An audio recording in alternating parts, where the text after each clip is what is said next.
So hi, my name's Joe Brewer and I'm a change strategist.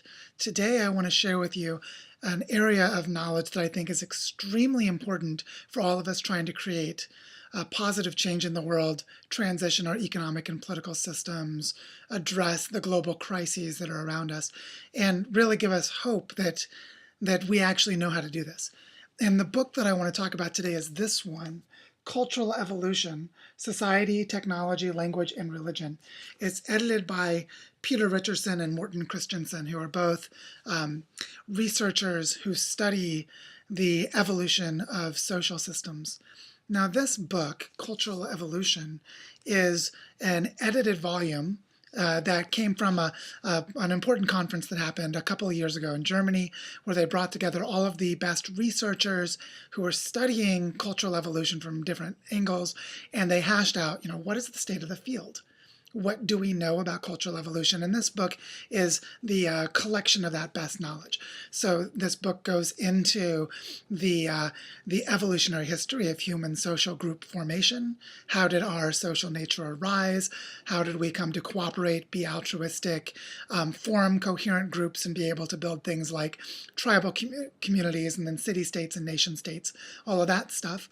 It also looks at the way that religion has arisen at different points in time and how it has shaped social structure. It's got a very good chapter in here about the unique nature of science as a way of creating knowledge and the social dynamics of how science works and why it's so important. And also there's a lot of exploration of how does culture arise? What is culture really? How do people mimic each other, learn from each other to share ideas and behaviors, and how that's reflected in language, and also how language and cultural practices change across time. So basically all of this is to say that this book, Cultural Evolution, is the kind of scholarly compendium of knowledge for the best practices in research and the best insights into how culture changes across time. So for those of us who want to take a scientific approach to cultural change, this is really a vital resource to have. It's a great reference book to have on your shelf and pick up and read from, but also to study deeply and really try to understand the state of knowledge. Now, the one thing I'd say this book reflected for me as a limitation is that the field of cultural evolution in some ways is several decades old, but its synthesis of bringing together all the parts has only been happening in the last few years. And one of the pieces that's still missing is the integration of the cognitive sciences with these social and evolutionary sciences.